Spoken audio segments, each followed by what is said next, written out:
दोनों जना इन्हें लगातार हमला करते रहे, लेकिन ये हमला पर भारतीय जनता पार्टी के मन में बात के डर हो गई रहा कि कहीं ऐसा ना हो गया कि भीतरे भीतरे ये लोग सेटिंग गेटिंग करत हो। मामला आ गई एसएसपी वाला, यह मामला पर फिर खाली भारतीय जनता पार्टी अलगे फरका हो गई और ये दोनों जना मिल करके हमला शुरू कर दिया लोग। ये भारतीय जनता पार्टी के कहीं ना कहीं खटके लागल। जैसे ही भारतीय जनता पार्टी क्लास लगौलस, सब लोग के याद आ गई कि तेजस्वी यादव हमारे विरोधी हवे। एक पहले तेजस्वी यादव के विरोधी ना मानत रहे लोग, वो लोग के बुझात रहे कि हमारे पड़ोसी हवे, जरूरत पड़ला पर नीमक और चावल उनका से उधार लिहल जा सकेला।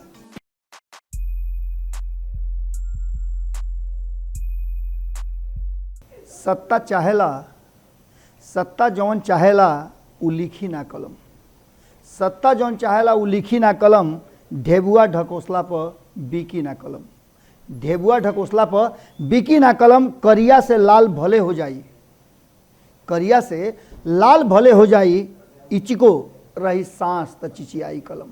गोड़ लागत नहीं हेरा से अभिनंदन बारुआ लोग के खूटा ठोके पे बानी सब है। देखिए अब रुआ लगातार देख रहा बानी कि पत्रकारिता पर सवाल खड़ा हो रहा बा, और पत्रकारिता पर सवाल के लेकर के जरूरी बा कि रुआ सजग रही। विवेक रुआ के ईश्वर दिले बड़न, और विवेक के आधार पर रुआ सही और गलत के फैसला जरूर कर सकीले। खास करके जहाँ रुआ बानी और जौना विषय पर रुआ सोचा तानी, अगर ओकरा पर कोनो तरह के बात आवता, कोनो तरह के रुआ बात सुने के मिलता, तो एक खाली दरियाफ्त जरूर कर ले। बिहार और बिहार के राजनीति में लगातार जे कुछ भी घटना घट रहा बा, एक मंच के माध्यम से रुआ लोग के बतावे के हम रोज प्रयास करीले, और ए प्रयास में रुआ लोग के साथ लगातार मिल रहा बा। लगातार रुआ लोग के फोन आना और रुआ लोग के सीधा संवाद करना ए बात के तरफ इशारा कर रहा बा। ए बात खातिर भरोसा दे रहा बा। रुआ लोग के हम धन्यवाद दिहल चाहब कि रुआ लोग के जो दुलार प्यार बा उ भर भर के खांची भर भर के मिल रहा बा। आज बिहार के राजनीति के जौन स्थिति बा, वो स्थिति से रुआ के अवगत करावल बड़ी जरूरी बा। बिहार लगभग 400, 450, 500 किलोमीटर के राजधानी से अलग अलग दिशा में फैलल बा, और 500 किलोमीटर तक लोग के लगे बात पहुँचे में और राजनीतिक बयानबाजी पहुँचे में काफ़ी समय लग रहा है। लेकिन सोशल मीडिया पर जो पहला चैनल स्टार्ट भई रहे न्यूज़ बिहार भारत लाइव, ओकरा माध्यम से रुआ लोग के हर खबर के पहुँचावे के हमनी के कोशिश करनी जा सोशल मीडिया के माध्यम से। आज एक दायरा इतना बड़ा हो गया बा कि जना के रुआ अंदाजा ना लगा सकीले। काफ़ी लोग के रोजगार के साधन भी मुहैया कइले बा, लेकिन एकरा साथ साथ कुछ गलत लोग भी एकरा में सम्मिलित हो गइल बा, जौन की पत्रकारिता के धर्म से अलग धर्म निभावत हुए हमके ऊपर आरोप नहीं लगावत।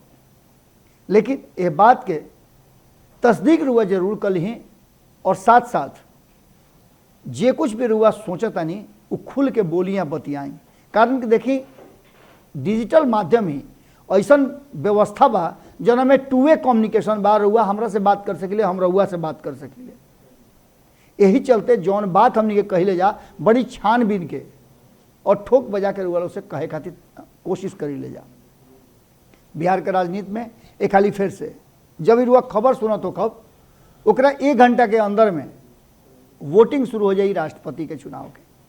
लेकिन ओकरा पहले बिहार में बहुत तरह के घटना और बहुत तरह के बयानबाजी भइल, जौन बयानबाजी कहीं ना कहीं रुआ जेहन में आवत हुई।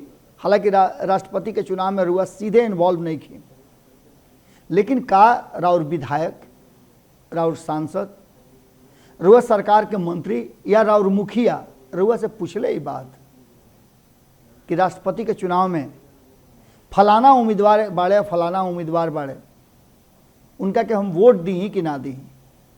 देखिए लोकतंत्र एकरे के कहल जाला, और लोकतंत्र में रुआ अगर जनप्रतिनिधि चुन करके उनका के अधिकार दे देनी, तो अधिकार के दुरुपयोग कभी ना होके चाहिए, सदुपयोग होके चाहिए। और उनका फर्ज बनता कि आम जनता से एक बार पूछ ले, मुँह पुछारो कॉल लेस, जौना से जनता के लागे कि हाँ भाई हमार जनप्रतिनिधि जागरूक बा। लेकिन एक सर्वथा अभाव बा, जहाँ 5 साल तक सत्ता पावे खातिर, कुर्सी पावे खातिर, जनप्रतिनिधि बने खातिर, विधायक एमपी बने खातिर रुआ दरवाजा पर 15-20 दिन तक ले राउर दरवाजा के माटी कोड़ देला लोग। वो 5 साल तक रुआ से दर्शन ना देवेले। राउर विधायक जी, राउर सांसद महोदय कई हाली रुआ गांव में पहुँचले, चुनाव के बाद ही रुआ याद कर ले। लेकिन आज जो राष्ट्रपति के चुनाव हो रहा बा ओकरा में 2 पक्ष हो गइल बा।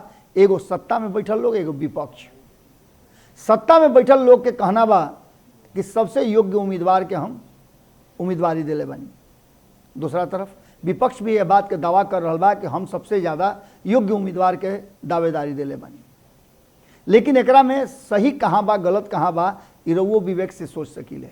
और जेकरा के रुआ जिता के भेजले बानी उ केकरा के वोट करता रहे, ये बात पर भी नजर रहे के चाहिए। हालांकि वोट कहल ना जाला, एकमात्र राष्ट्रपति के सन चुनाव हो जो पहले से ये बात के घोषणा हो जाला कि हम केकरा के वोट देव, ओकरा खातिर व्हिप जारी होला। इस सारा बात के लेकर के जो व्यवस्था बा हमनी के संविधान के तहत ओकरा अंतर्गत सब कुछ होला। लेकिन इस सब पर लोकतंत्र के जौन कमी और नाकामी जौन हल्का फुल्का कहल जाला वो यही सब बात से खोज ढूंढ के ले आवल जाला। देश के संविधान में लगातार सुधार भइल और 1100 बार के आसपास संविधान में अलग अलग खंड में सुधार करे के ओकरा के बदले के प्रयास भइल। अगर आंकड़ा के बात करी तो बिहार में जो सरकार चल रहा बा वो आंकड़ा के ही खेल बा। और आंकड़ा के खेल में कहीं ना कहीं भारतीय जनता पार्टी अब नीतीश कुमार से डेरा गई बा। डेराई ले खाती नहीं खे कि नीतीश कुमार दूसरा खेमा में चल जी हैं। डेराई ले खाती नहीं खे कि नीतीश कुमार का करी हैं। डेराई ले खाती बा कि नीतीश कुमार कौना करवट बैठी हैं। राष्ट्रपति के चुनाव में फुल समर्थन देवे के एनडीए के घटक दल सब वादा कैले बड़े। लेकिन ये बीच में बिहार के राजनीति में जे कुछ भी हो रहा बा ओकरा में कहल जा रहा बा कि राष्ट्रपति चुनाव के बाद बिहार में बड़ा परिवर्तन हुई। एकरा अलावे राउर सांसद विधायक रुआ से नईखन पूछत तो भारतीय जनता पार्टी कौन अपना गठबंधन के साथी लोग से पूछा था कि फलना के उम्मीदवार बनाई कि चिलना के उम्मीदवार बनाई। राष्ट्रपति के उम्मीदवार बनावे में रुआ लोग के पता बा कि भारतीय जनता पार्टी एगो नाम सामने रख दिलस, उधा रख दिलस और उधा पर छुआही के बार हुआ। दोसर कोनो ऑप्शन रुआ लगे नहीं खे। और दोसर ऑप्शन बा तो रुआ विद्रोही कहाई, रुआ गठबंधन धर्म के ना पालन करे वाला तूड़े वाला कहाई। इस समस्या बा। लेकिन सिर्फ राष्ट्रपति ना उपराष्ट्रपति के नाम के भी घोषणा बिना अपना साथी लोग से राय मशवरा कैले भारतीय जनता पार्टी कर दिले बा और वही पर उंगली सब कोई के रखल मजबूरी बा। चलिए ये तो बात भइल जो वर्तमान व्यवस्था बा। लेकिन जौना तरीका से तेजस्वी यादव राजनीति और रणनीति कर रहा बड़े, हाँ एगो बात मैं रुआ के पहले बता दें कि तेजस्वी यादव और नरेंद्र मोदी में बड़ा गहरा यारी हो गई बा।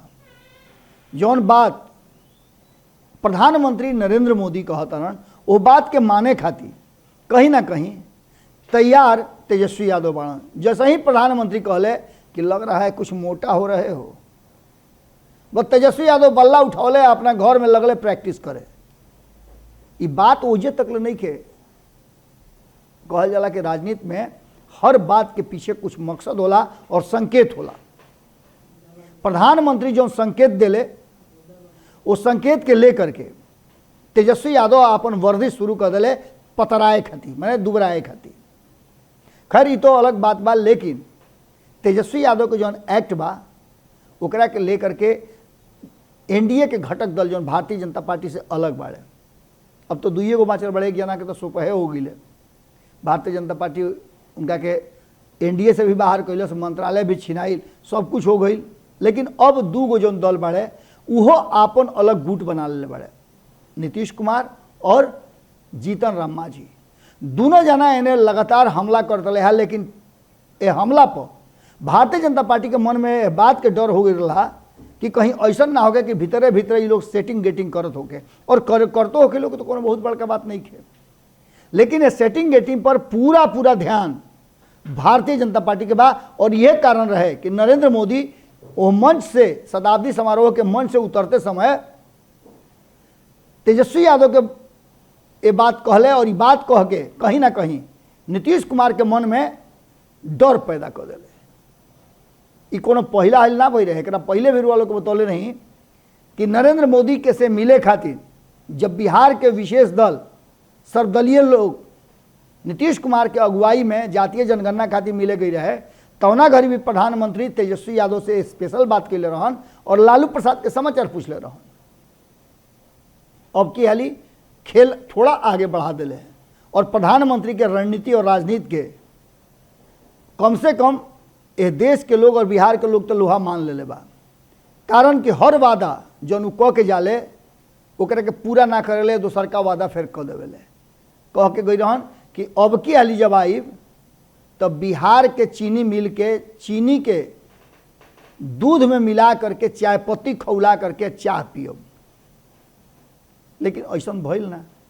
अइले तो नया एगो टेंशन दे दिले नीतीश कुमार के और यह बात के तस्दीक करे खातिर कि साँचो ही दोनों के यारी हो रहा बा कि का कहीं गेम तो नहीं होत। कारण कि इन्हें एक्टिव होना दूसर के दिन से आरसीपी सिंह के विभिन्न लोग से मिलना कहीं ना कहीं जनता दल यूनाइटेड के टेंशन देवे लागल। इन्हें जीतन राम मांझी अलगे अपन छान पघा तुरले रहन।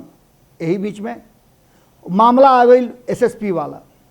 यह मामला पर फिर खाली भारतीय जनता पार्टी अलगे फरका हो गई और दोनों जना मिल करके हमला शुरू कर दिया लोग।